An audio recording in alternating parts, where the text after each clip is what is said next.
ఎంజీరావు గారు, Islamic countries ఇప్పుడు ఇరాన్కి support చేస్తూ ఉన్నాయి. అలాగే జిన్పింగ్ అండ్ పుతిన్ వీళ్ళిద్దరూ కూడా రంగంలోకి దిగినట్టుగా సమాచారం.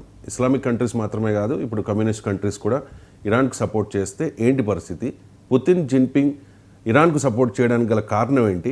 రష్యా, చైనాలు ఇరాన్కి సపోర్ట్ చేస్తే మరి ఇజ్రాయెల్కి ఇబ్బందికరమే కదా, నాశనమే కదా? ఎస్ అండి. ఇప్పుడు ప్రపంచ ఆధిపత్యం ఇది ప్రధానమైన కారణం. ప్రపంచ ఆధిపత్యానికి మధ్య ఆసియాకి సంబంధం ఏంటంటే, ఈ మధ్య ఆసియా అనేది ప్రపంచ ఆయిల్లో సుమారు 50 నుంచి 60% పెట్రోలియం, గ్యాస్ నిక్షేపాలు అక్కడ ఉంటాయి.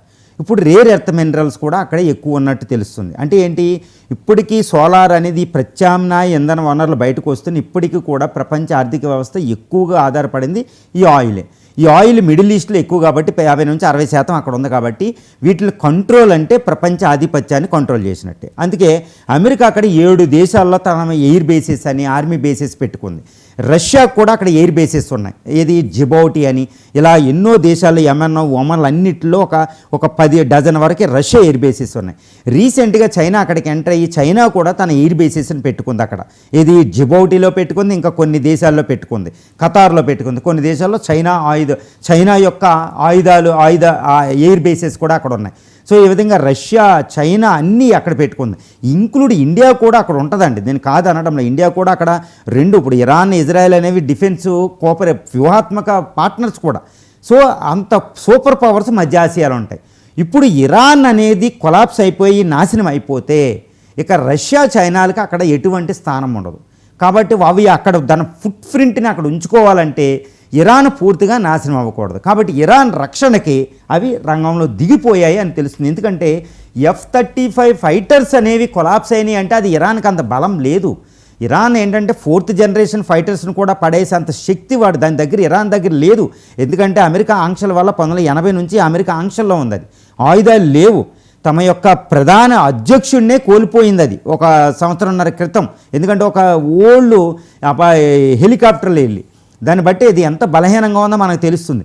ఇప్పుడు F-35ని ఎలా కూల్చింది అంటే అక్కడ రష్యా, చైనాలు దాని రక్షణకి S-400 లాంటి మిసైల్ సిస్టమ్ అక్కడ పెట్టినట్టే. అందులో ఎటువంటి తిరుగులేదు. HQ-9 సిస్టమ్ అనేది చైనా ఇచ్చి ఉంటుంది. లేకపోతే F-35 ఫైటర్స్ కొలాప్స్ అవ్వడం అనేది అసంభవం అండి. అదొకటే తిరుగులేని ఎవిడెన్స్ మనకి ఇక్కడ మన విశ్లేషణకు అందిస్తుందని చెప్పవచ్చు. అంటే ఇరాన్ అనేది నాశనం అవుతే ఇక చైనా, రష్యాలు అక్కడ ఉండలేవు, మధ్య ఆసియాలో ఉండలేవు. కాబట్టి కాస్పియన్ సీకి యువతల ఇటు ఇరాన్, ఇప్పుడు అదేవిధంగా చైనా తన ఈ $400 బిలియన్ పెట్టుబడిని ఇప్పుడు ఇరాన్ దగ్గర ఒప్పందం కుదుర్చుకుని పెడుతుంది. అలాంటిది తర్వాత ఇరాన్ అనేది పైప్ లైన్ ద్వారా ఎంతో గ్యాస్ని, పెట్రోలియంని చైనాకి సప్లై చేస్తుంది. కాబట్టి ఇరాన్ నాశనం అయితే చైనాకి చాలా పెద్ద ప్రమాదం అక్కడ. అందువల్ల అది రక్షణలోకి వచ్చింది. రష్యాకి ఈ వ్యూహాత్మక ఫ్రెండ్స్ అనమాట, ఏది ఇరాను, రష్యా. ఇప్పుడు ఇరాన్ కొలాప్స్ అవుతే రష్యాకి అక్కడ ఎటువంటి ఫుట్ ప్రింట్ ఉండదు, చాలా ప్రమాదం. కాబట్టి రష్యా, చైనాలు ఆటోమేటిక్గా అక్కడికి వచ్చేస్తాయండి. అదొకటి. తర్వాత ఇజ్రాయెల్ రక్షణకి అమెరికా వస్తుంది. కాబట్టి ఎంతో ప్రమాదం. అందువల్ల ఇజ్రాయెల్ ఇరాన్తో యుద్ధం చేస్తే అవి రావు.